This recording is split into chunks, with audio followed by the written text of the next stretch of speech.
So someone had asked me how I made my intro and outro, I would assume. I don't know. I'm going to explain both.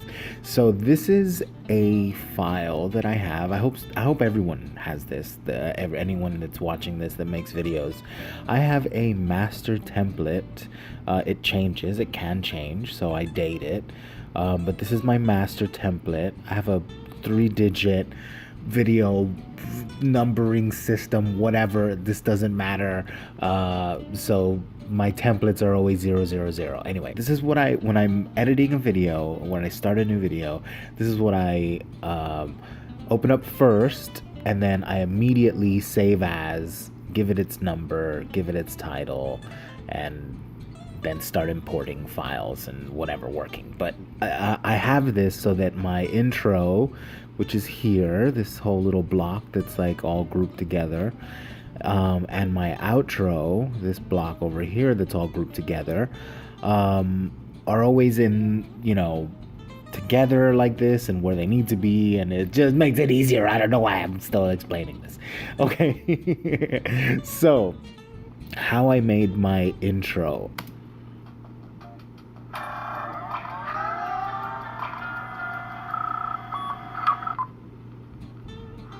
Okay, so that's the intro as you know it. This is just a 2-layer thing. Sometimes I use one, sometimes I use the other. Anyway, you don't need to know that.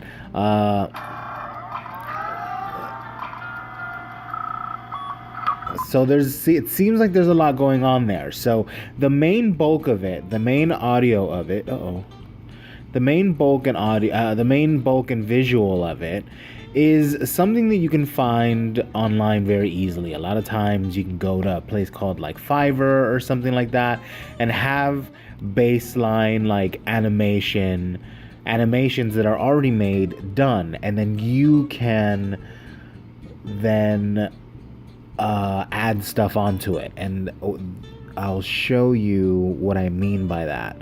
Okay, intro, outro, second round. This is the one. Okay, here we go. So this was my like playground when I was developing intros and outros, and I'll show you my old outro here. I think this is a file that's like really heavy, so it's not gonna really play all that well, but okay. Let's find what we need to find. Just these two soloed. So this was the animation that I bought. I think it was like $5 or something like that, really. And this is the audio it came with. Oh god, it's gonna be crispy as fuck. So you see, first of all, like it's a little bit darker. So like the first things that I did was like I punched up the colors, and I hated the audio. So I took out the audio. This is the animation for my logo. Here it is right up here. Let me show you what that looks like. So this is what I added to it, and I dropped out the audio and added other things that I wanted myself.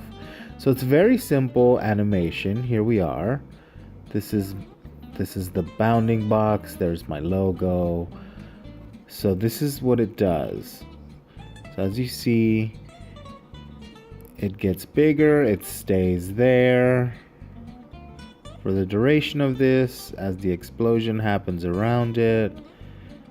And then, come on, as this starts to close, you'll see that with that gray sort of dot, I start to bring it down, boop, and it disappears. So that's the main function. So we'll play it. So there it is. So that's the animation that I added. And it just makes it much more personal. You can get an animation like that and make it your own by adding stuff yourself. Because I really do think that, like, when you're listening to an intro for like a television show or something, what you remember is the audio. Like, think of like DuckTales. Like DuckTales. Ooh, yeah. You're like visualizing the the intro sequence, the ducks or whatever. But what you remember, what makes you recall that is the audio. So I think in an intro, audio is much more important. What you want is someone watching a watch later playlist of videos of all their subscriptions or something, right? Or they just hit watch all on their subscriptions an afternoon, and they're like doing the dishes or something, and then they hear your intro and decide to sort of stop and take listen. That's what you want. That's how you get them from across the room. Okay. So anyway, my intro is mostly audio, so there's that animation. See, the colors are punched up a little bit. It's a little bit brighter. It's a little bit happier. And here is the audio.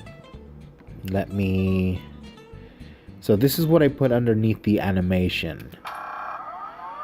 And it's just sort of random old computer sounds. Play that again. I just think it works better with it.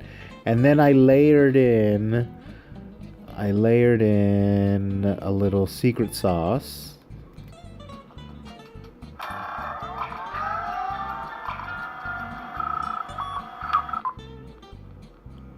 And then I like little textures like this. So this is always the start of my videos. You see, here is where my video would start. That's where you would see me say something. And the very first thing, just to sort of transition all of this ruckus and noise into audio, I add this bit. The little blip, and then a little bit of like record scratchiness.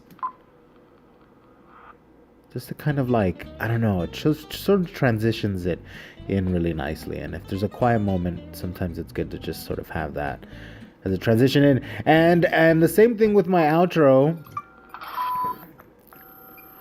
The outro is the same. It's just it's really just a bunch of random still photographs, to be honest.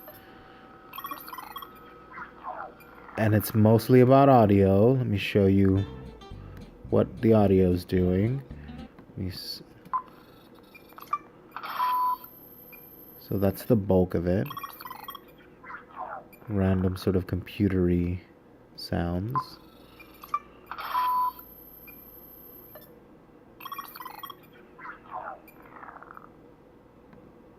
And then something like this I've added underneath.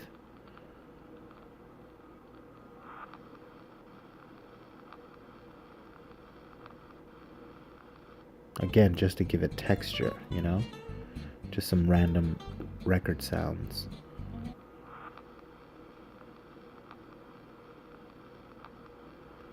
I don't like dead air. I like texture in audio. So think of audio as a major component too.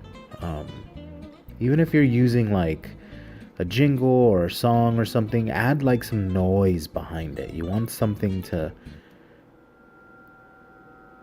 This is also underneath it. I find this kind of ominous. I don't know why it's there, but it just adds some audio texture.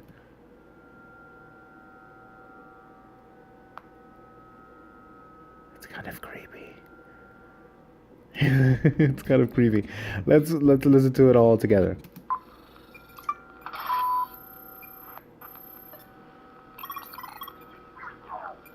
See, it all sort of works in symphony, So yeah, anyway, so that's how I did my intro. It's not really all that hard.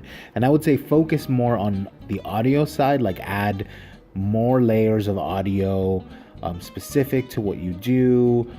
Make them short and snappy. Look, my intro is all in 6 seconds, but that's with like a lead in. Most of this is part of the intro anyway. So it's more like a 5-second thing. And then my outro is 7 seconds, but that's with the 5-second end card. So it's actually only my actual intro. My actual outro is only about 2.5 seconds. So it's this. And then it goes into this. So yeah. Anyway, thanks so much for watching. Roll the thing!